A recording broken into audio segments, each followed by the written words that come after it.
نکلی ہوئی ہے یہ اس کی 2 آنکھیں نکال کے آ رہا ہو، جو آپ کو آ کر یہ شکایت کر رہا ہے کہ اس نے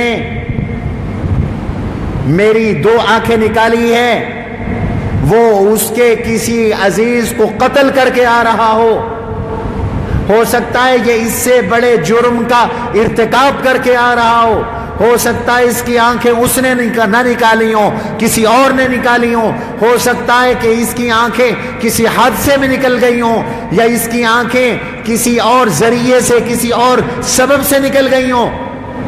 جذبات میں نہ ہو، اشتعال میں نہ ہو، رائے قائم نہ کرو، فیصلہ قائم نہ کرو۔ آج ہوتا کیا ہے، ایک نے دوسرے کی شکایت لگائی،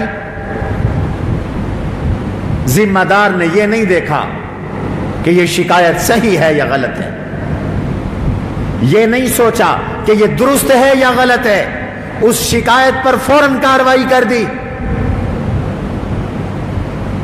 وہ بے قصور تھا، وہ بے گناہ تھا، اس کا کوئی جرم نہیں تھا، خبر غلط تھی، نتیجہ یہ نکلا کہ یہ خود مجرم بن گیا، اللہ کی دربار میں، اللہ کی عدالت میں بھی مجرم بنا اور لوگوں کی عدالت میں بھی مجرم بنا، قانون کی نظر میں بھی مجرم بنا اور حکومت وقت کی عدالت میں بھی مجرم ٹھہرا۔ اس لیے جلد بازی نہ کرو، العجلۃ من الشیطان والعنات من اللہ، جلد بازی شیطان کی طرف سے ہے اور حوصلہ اللہ رب العزت کی جانب سے۔ جلد بازی میں کوئی بھی فیصلہ، جلد بازی میں کوئی بھی رائے قائم کرنا یہ شرمندگی کا باعث ہوتا ہے۔ کسی فاسق کی خبر پر تحقیق کے بغیر فیصلہ کر لینا ناجائز ہے، اللہ کے حکم کے خلاف ہے، قرآن کے حکم کے خلاف ہے۔ تحقیق کر لو، فتبینوا، تحقیق کر لو۔ حکومتیں بھی اس حکم کے مکلف ہیں، ادارے بھی اس حکم کے مکلف ہیں، میں اور آپ بھی اس حکم کے مکلف ہیں۔ ہم میں سے جو کسی منصب پر فائز ہیں وہ بھی اس امر کے مکلف ہیں۔ ہر گھرانے کا سربراہ اس حکم کا مکلف ہے، ہر شخص اس حکم کا مکلف ہے کہ وہ ہر آنے والی خبر کی تحقیق کرے، تدقیق کرے، تفتیش کرے اور پھر رائے قائم کرے، پھر فیصلہ کرے۔ آپ دیکھیں اگر ہم اپنی زندگیاں اس معاشرتی قانون پر لے آئیں تو ہمارے اکثر جھگڑے مٹ جائیں، ہمارے اکثر تنازعات مٹ جائیں، ہماری اکثر لڑائیاں مٹ جائیں۔ اور یہ رمضان المبارک ہے، اور یاد رکھو تنازعات، لڑائیاں، جھگڑے، اختلافات رمضان المبارک کی برکتوں کو اٹھا لیتی ہیں، نیکیوں کو اٹھا لیتی ہیں، اور جھگڑوں، تنازعات کی وجہ سے نحوستیں آتی ہیں، گناہ آتے ہیں، اللہ کی نافرمانی جنم لیتی ہے، اللہ کی رحمت اٹھ جاتی ہے۔ قرآن کریم نے بھی کہا لا تنازعوا فتفشلوا وتذهب ريحكم، آپس میں نہ جھگڑو، لا تنازعوا، آپس میں نہ جھگڑو، کم ہمت ہو جاؤ گے، تمہاری ہوا اکھڑ جائے گی، تمہارا دشمن تم پر جری ہو جائے گا، تمہارا دشمن تم پر حملہ آور ہو جائے گا۔ اتفاق اور اتحاد کا مظاہرہ کرو، یکجان رہو، اور اگر تم نے اختلاف کیا تو اپنا نقصان کرو گے۔ ایک ایک ہوتا ہے، دو 11 ہوتے ہیں۔ اگر الگ الگ رہو گے تو تمہارا دشمن ایک ایک کر کے تمہیں ختم کر دے گا، اکٹھے رہو گے تو دشمن تمہاری طرف آنکھ اٹھا کے نہیں دیکھ سکے گا۔ اور اتفاق کیسے قائم رہے گا؟ اس معاشرتی اصول کے ذریعے، تمہارا اتفاق برقرار رہے گا. ورنہ اگر جھگڑے ہوں گے تو دشمن بھی حاوی ہوگا, رزق کی برکت بھی اٹھ جائے گی, علم کی برکت بھی اٹھ جائے گی, اللہ کی رحمت بھی اٹھ جائے گی. چنانچہ آپ علماء کرام ایک حدیث سنتے ہیں, جناب رسول اللہ صلی اللہ تعالی علیہ وسلم نے ارشاد فرمایا کہ مجھے لیلۃ القدر کا علم دیا گیا تھا. میں گھر سے نکلا کہ تمہیں آ کر بتاؤں کہ فلاں شب میں فلاں رات میں لیلۃ القدر ہوگی. اگر یہ ہمیں علم مل جاتا تو کیا ہی ہمارے نصیب ہوتے. ہر بندہ لیلۃ القدر کو پا لیتا, ہر مسلمان پا لیتا, اور ہر مسلمان اللہ کا مقرب بن جاتا. اس لیے کہ لیلۃ القدر کے بارے میں قرآن کہتا ہے انا انزلناہ فی لیلۃ القدر وما ادراک ما لیلۃ القدر لیلۃ القدر خیر من الف شہر. یہ ایک رات 1000 مہینے کی عبادت سے افضل ہے. اور 1000 مہینے کی عبادت بھی اس طرح کہ 1000 مہینے جو تقریباً 82 سال بنتے ہیں, 82 سال تک کوئی شخص دن بھر روزہ رکھے اور رات بھر عبادت کرے, اور مسلسل دن کو روزہ رکھے اور مسلسل عبادت کرے, اس نفلی روزے اور رات کی نفلی عبادت کا جو اسے اجر ہوگا, ثواب ہوگا, اور 83 سال تک یہ عبادت کرنے کا اسے ثواب ملے گا, وہ کم ہے. اور ایک لیلۃ القدر کی عبادت کا ثواب اس سے بڑھ کر ہے. اور وہ ہمیں اگر معلوم ہو جاتی تو کتنے مزے ہوتے. ہر سال ہی ہم لیلۃ القدر کو پاتے, اور ہر سال ہی ہم اتنے درجات حاصل کرتے, اور ہر سال ہی ہم اللہ کے مقرب بنتے. حضور علیہ الصلوۃ والسلام نے لیلۃ القدر کے بارے میں بہت سی باتیں ارشاد فرمائی, اور بہت سے علماء نے اس شب کے بارے میں اپنا تجربہ بتایا.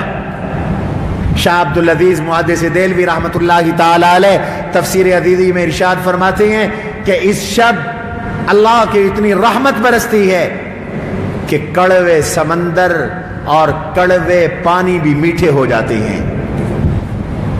انہوں نے ایک ملاح کے حوالے سے ایک روایت نقل فرمائی کہ کڑوے دریا بھی اس شب میں میٹھے ہو جاتے ہیں لیلۃ القدر کے اندر. اور یہ وہی رات ہے جس رات میں اللہ تبارک و تعالی نے حضرت آدم علیہ السلام کی بھی توبہ کو قبول فرمایا تھا اور ان کی تخلیق فرمائی تھی. حضور فرماتے ہیں مجھے علم دیا گیا اور میں تمہیں بتانے کے لیے نکلا کہ یہ لیلۃ القدر کب ہوا کرے گی. لیکن میں جب نکلا میں نے آگے دیکھا فتلاحا رجلان, ایک روایت میں آتا ہے فتلاحا فلان و فلان, فلاں شخص آپس میں لڑ رہے تھے, فلاں شخص آپس میں جھگڑ رہے تھے, فلاں شخص ایک دوسرے سے اختلاف کر رہے تھے. ان کے اس جھگڑے کی وجہ سے, ان کے اس لڑائی کی وجہ سے اللہ نے مجھ سے لیلۃ القدر کا علم واپس لے لیا, اٹھا لیا. دیکھو بھائی, 2 آدمیوں کے جھگڑے کی وجہ سے اتنی بڑی نعمت امت سے لے لی گئی. اب اندازہ لگاؤ کہ جھگڑوں کے کتنے نقصانات ہوتے ہیں. اور آج ہر گھر میں جھگڑا, ہر دفتر میں جھگڑا, ہر ادارے میں جھگڑا, ماں بیٹیوں میں جھگڑا, باپ بیٹوں میں جھگڑا, میاں بیوی میں جھگڑا, رشتہ داروں میں جھگڑا. برکتیں کیسے آئیں گی, رحمتیں کیسے آئیں گی, اللہ کی مدد کیسے آئے گی, کامیابیاں کیسے ملیں گی؟ جھگڑے مٹاؤ, لڑائیاں ختم کرو, درگزر کرنا سیکھو, جھگڑوں کے اسباب کو روکو.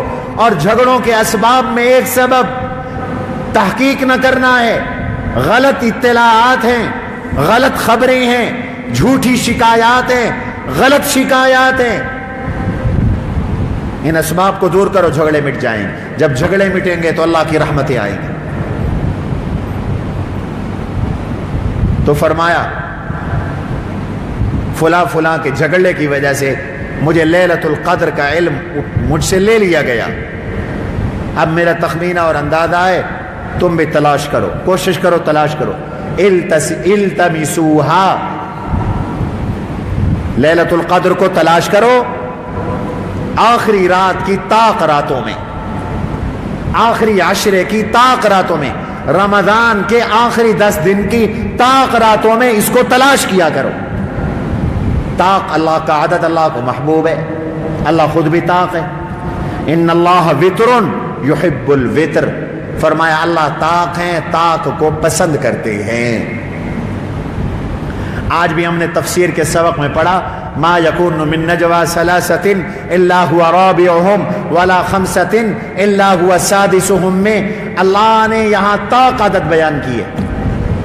فرمایا تم 3 ہوتے ہو تو چوتھا اللہ تمہارے ساتھ ہوتا ہے.